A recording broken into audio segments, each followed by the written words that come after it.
Hi guys, JT here, and today I'll be bringing you some information on the Humble Bundle Premier VR Bundle of December 2022. To help you answer the question, should you buy it? If you want to know more about game bundles, feel free to like this video and subscribe to my channel. It really helps the channel out. Anyway, let's get into this. At number 1 we have After the Fall Launch Edition. A multiplayer first-person cooperative VR game set in a frozen zombie apocalypse. The world has frozen over after a freak ice age destroyed much of humanity, and gave rise to the Snowbreed, a zombie variant that freezes you solid instead of eating your juicy brain. The story doesn't make a lot of sense, but it does give you a reason to shoot things. The campaign will see you killing Snowbreed, aka ice zombies, and collecting harvests as you make your way from one safe house to the next. Each time you reach a safe house, you have the opportunity to spend the harvest on upgrades and consumables like explosives. Even though this may sound like Left 4 Dead or Back 4 Blood, because it is, what's different with this game is that it is in VR. Shooting rampaging hordes of zombies feels more desperate in VR. If you're one that struggles to keep your dinner down with the fast-paced VR action, you can switch to the teleport movement, but immersion will take a hit. Shooting at the horde with both your guns, reloading as you backpedal, then hurling a pipe bomb into a charging mass is really satisfying. This experience is enhanced even further when playing with friends, as you feel a sense of companionship and camaraderie in the face of overwhelming odds.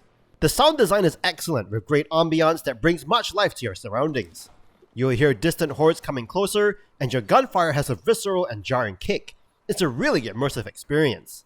Even though the missions are relatively short, there's an element of grind for new weapons which will have you coming back. As you explore and survive, you'll find floppy disks, which can be used to unlock new weapons or upgrades for existing weapons. There are 10 weapons in this game, and these ranges from handguns to shotguns to submachine guns and revolvers, and each weapon feels different and unique. You'll most likely find a weapon that you really love and want to stick with. An odd thing about this game is that it doesn't have a dedicated melee attack. You can open lockers and interact with the environment, but you can't just pick up a hammer that you found on the floor to bash Snowbreed heads in, or even push them away when they get too close. However, this does mean that you will depend more on your teammates to help you when the Snowbreeds get too close. This game features a simple mission structure, replayability, fast-paced action that is both stylish and highly satisfying, and is definitely worth playing.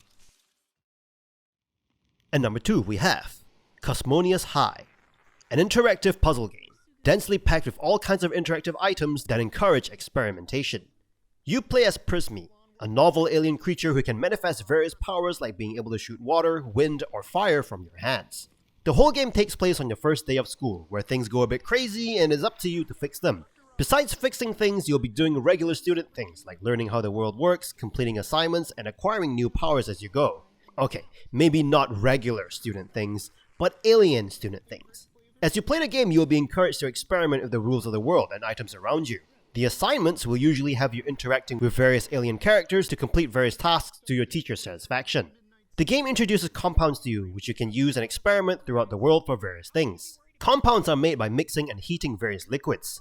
Some of these compounds are bouncium, which you can pour into any object to make them bouncy, or stickium, which causes items to stick together into a big sticky ball. And that's pretty much Cosmonious High, experimenting with the different rules of the world to see what happens. Your powers seem to interact with nearly everything. Your water spray could be used to push items around or wash them. Your ice powers could be used to freeze objects and then melt them with your fire powers. You'll also get a mind reading power at some point, allowing you to, well, read minds. The puzzles in this game can be completed with logical solutions instead of relying on your powers. As an example, you can light something on fire for a puzzle using a Bunsen burner instead of waiting to learn your fire powers. However, the game is never truly challenging, and you are guided most of the time, so this may turn some people off who are looking for a challenge. The characters are well designed, and they will remind you of characters from kids' TV shows. The different characters could also interact with you, like they will catch a ball that you throw at them, or if you spray water at them, they will spit back at you. You'll also have access to a backpack to store all of your items, and you can get to it naturally by reaching behind you and pulling it out. This game features excellent art direction, voice acting, character designs, interactivity, and great attention to detail with heavy emphasis on the physics of items. But it is missing some solid sandbox gameplay and task completion elements. The game will take about 6 hours to complete, including performing most side contents. There are also collectibles to find if you're into those stuff. And number 3 we have Vox Machinae, a giant robot combat action simulator adventure game. Ever wanted to pilot your very own monstrous-sized robot from the cockpit? Now you can in Vox Machinae. You play as a nameless recruit in the Horizon security team, only known as the Pilot. You have an AI companion who will do all the talking for you because, you know, you want to be that strong, silent type. You'll embark on a journey that will take you from piloting a minor mech to an elite warrior mech. The core of this adventure will be played out from within the cockpit of your enormous battle mech, Grinder. Through a series of missions, you will learn the full power of Grinder's arsenal and abilities as you go into battle to protect your corporate overlord's interests, while uncovering the mystery behind a series of unprovoked attacks on remote mining stations. In between missions, you will spend your time on board a ship called the Competence, where you progress through a secondary series of conversational objectives. These are mainly to flesh out the NPC characters. In addition to the single player experience, there's also the multiplayer component where this game really shines, offering 16 player combat missions and featuring a range of gameplay modes and team settings that are extremely fun. These missions offer various grinder classes, each with their specific strengths and weaknesses, and fully customizable loadouts. The combat in Vox Machinae is awesome. Your mech moves around the alien landscapes with a sense of weight. Your cockpit offers well-implemented immersive interactions with practicality and satisfaction in mind. You can even turn an ignition key off to power off your mech. If you think that you can just jump into your mech and endlessly fire at things, you'll be dead wrong, as this game operates on a tactical cooldown system, which forces players to manage and balance their firepower and movement, keeping you engaged. As an instance, firing a constant barrage of your arsenal will overheat your weapon system, rendering you defenseless, becoming an easy target. Although this game offers some great mech combat, everything else that is not combat related can be a bit of a drag. Non-combat missions suffer from pacing issues, especially ones assigned to you on the Competence. They are basically fetch quests that are just not fun. All in all, Vox Machinae is an excellent multiplayer game that combines innovative mechanics and intense action to deliver an experience unlike anything else, while the single-player campaign is more of an added bonus to an already great experience. And number 4, we have Arizona Sunshine, a survival horror game that puts you in the middle of a zombie apocalypse. You play as a lone survivor living in a cave in Arizona. One day you hear a radio broadcast about a potential military safe zone. Naturally, you exit your cave to find the source of this broadcast, murdering any zombie that is looking to feast on your flesh. You can choose to either teleport to locations to move or actually move around in the world, depending on how good you are at keeping your dinner in your tummy as you play. The multiplayer campaign and Horde mode add a lot of replay value to the game. You can play up to 4 players in Horde mode, adding even more gameplay time. The shooting mechanics in this game is accurate and solid, aiming down sights of your pistol, pulling the trigger of your own hand, hearing the blast of your gun, and feeling the kick of the pistol via your controller vibration makes this game highly immersive. There's also the option to go stealthy if you want to change the game up a bit. You can run around obstacles to get past zombies instead of shooting every zombie you see. The issue of the gameplay of Arizona Sunshine, as satisfying as it is to shoot zombies in the face, is that it is too linear. This problem may be a symptom caused by the story of the game though. Instead of creating some deep characters like in most zombie apocalypse games, TV shows, and movies, this game lacks any NPC at all, which makes the world feel very empty. The greatest apocalypse stories are usually about people, relationships, factions, and human struggles, all of which are absent in this game. This game would have been much better with a few non-zombie NPCs thrown into the story. Arizona Sunshine is a must-play VR game for lovers of the zombie apocalyptic world or those who like first-person shooters. While the graphics and story require improvement, the gameplay and shooting mechanics allow this game to stand on its own 2 feet. And number 5, we have Doom VFR, the VR game based around Doom that is built from the ground up for VR.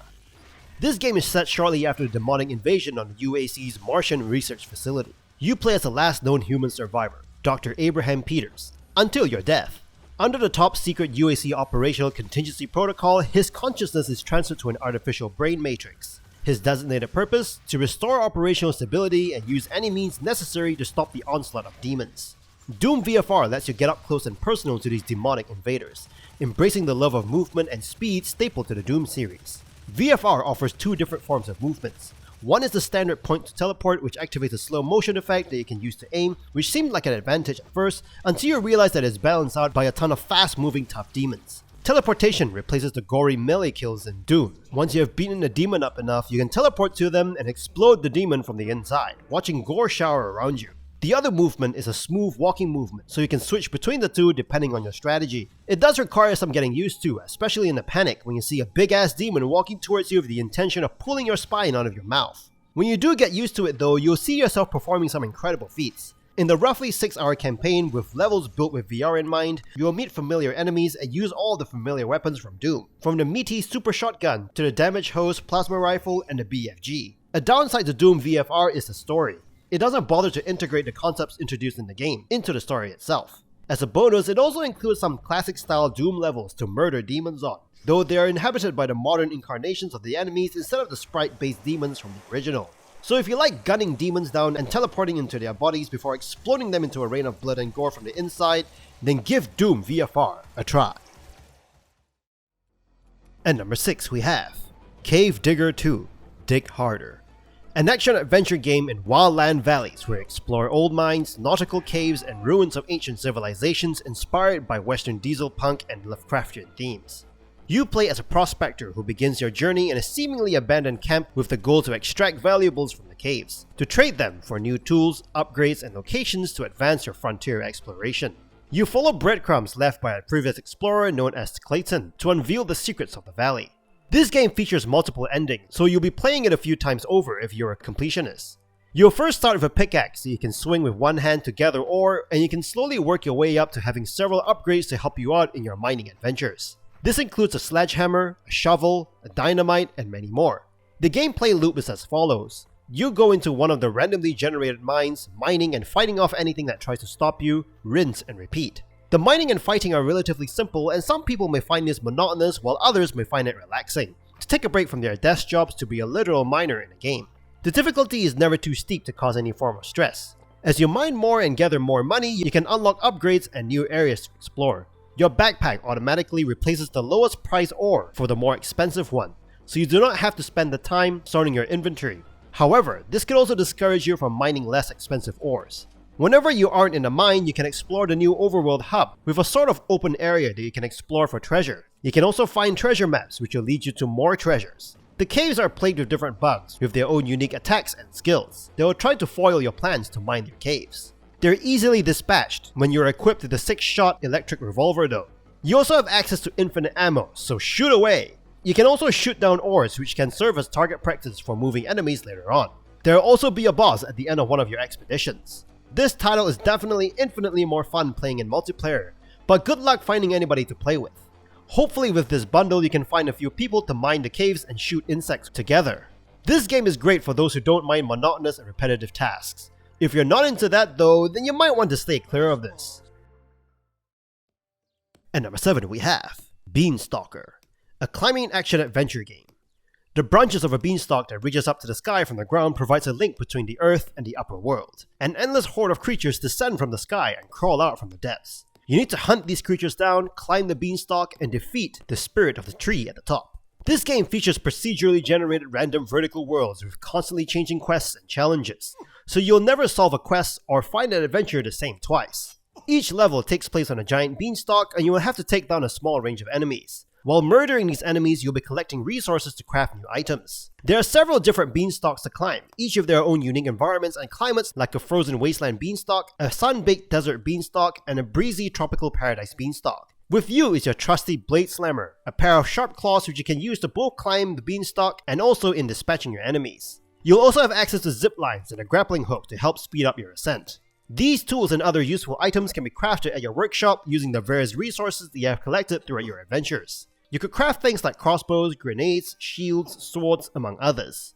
If you're looking for the best loot, you'll have to murder the many different creatures roaming the trees in search for delicious sap. Some of these enemies include giant spiders, man-eating plants, bloodthirsty eagles, and even swarms of angry bees. There are even a few bosses that require special preparation to defeat them. This game focuses on replayability by not offering entirely scripted moments, and by providing you the tools to create your own stories through a combination of RPG mechanics and procedural generated levels, quests, and enemy positions. If you like something different, moving upwards instead of moving forwards all the time and incrementally improving your arsenal, then you need to try Bean Stalker. And that's all for this bundle. This bundle offers some really good VR games, and if you have the gear to play it, I'd give it a go. Anyway, don't forget to like and subscribe, and I'll see you guys in the next video.